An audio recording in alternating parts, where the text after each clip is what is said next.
Hola, mi nombre es Karina Guadalupe Martínez Gallegos con matrícula AL100986 de la materia de evaluación educativa. Bueno, en esta ocasión voy a presentar mi proyecto modular e integrador y hoy es 4 de julio del 2026, México, Ciudad de México. Muy bien. A continuación tenemos estas interrogantes porque pues estuvimos viendo los diseños tanto experimentales como descriptivos y correlacional. Muy bien. Entonces, en cuanto a todos estos, ¿cuáles son sus principales objetivos, su proceso y cuál es su utilidad dentro de la investigación educativa, ¿no? Bueno, principalmente cada uno de estos tiene un propósito, pero que a la vez se relacionan entre sí. Por ejemplo, el diseño descriptivo, pues como lo dice, va anotar las características de dicho fenómeno, ¿no?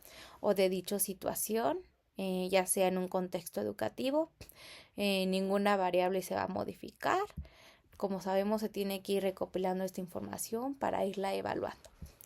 Muy bien, también tenemos el diseño correlacional.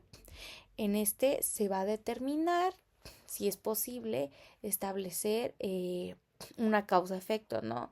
Si es posible que se relacionen dos o más variables, ya que en esta, como podemos ver en la imagen de abajo, en la tercera, se van a analizar estos datos estadísticos, ¿no? Y por último tenemos el diseño experimental, ¿no?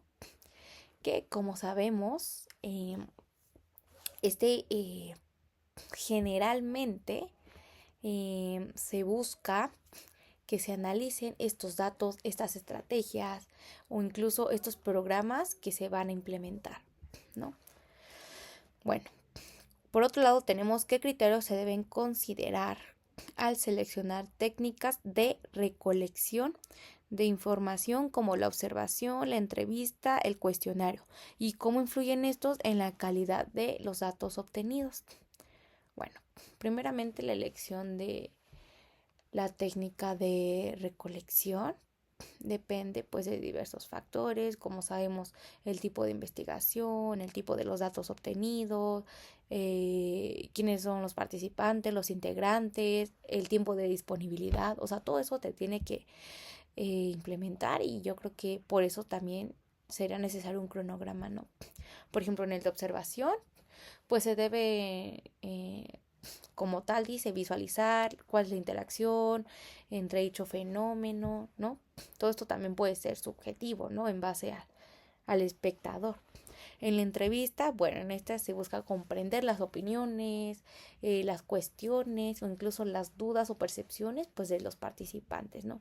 Y el cuestionario, pues eso es una forma rápida, así facilita pues el análisis, aunque en las respuestas pueden ser limitadas, ya que pueden ser preguntas abiertas, cerradas o incluso no. También depende del tiempo que tenga cada integrante. Entonces, ¿qué aspectos del contexto educativo deben considerarse al decidir entre un diseño experimental y uno cualitativo, como el estudio de caso en una investigación? Bueno, primeramente en la elección de un diseño experimental, pues depende obviamente del contexto y del tipo de investigación, ¿no? Por ejemplo, si el propósito, no sé, será evaluar algún método o alguna estrategia, pues el diseño experimental sería el mejor, ya que es necesario aplicarlo en un grupo, en el salón de clases y ver si funciona, ¿no? Y si no, pues reajustar, cambiar, controlar, ¿no? E incluso pues ya ir viendo, ¿no? Por eso será la mejor opción el experimental, ¿no? Y por último tenemos, bueno, les voy a relatar una experiencia educativa que he vivido, ¿no? Ya que aquí me piden cómo poder investigarla usando el método etnográfico, ¿no? Cuáles son los retos que se enfrentan y cómo lo abordaría.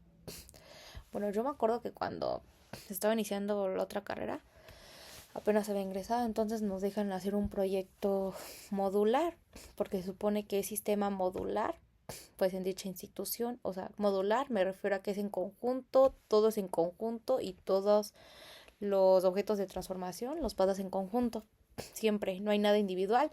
Entonces, al ir iniciando el proyecto, no, sí existieron dificultades para ponernos de acuerdo, bien, porque pues algunos compañeros como que no mostraban tanto interés, o sea, me refiero al hecho de la comunicación, ¿no? Al hecho de la distribución de cada tarea, de cada responsabilidad, pero yo creo que al momento de existir un líder se pudo realizar y se pudo mejorar la colaboración entre pues mi equipo, ¿no? Se lograron cumplir los objetos establecidos y incluso con el método etnográfico, como sabemos, este método nos permite comprender, no más que nada la interacción, el comportamiento, pues, de los integrantes dentro de un grupo, ¿no? Es por ello que en cada sesión de trabajo nosotros, pues, registramos, nos pedían un cronograma, entonces eso fue muy favorable para todos y pues al final todos podemos compartir, ¿no? Nuestras opiniones, nuestras experiencias y al final dar retroalimentación, así como también el docente brindar esa retroalimentación a cada equipo. Y ya es todo. Gracias.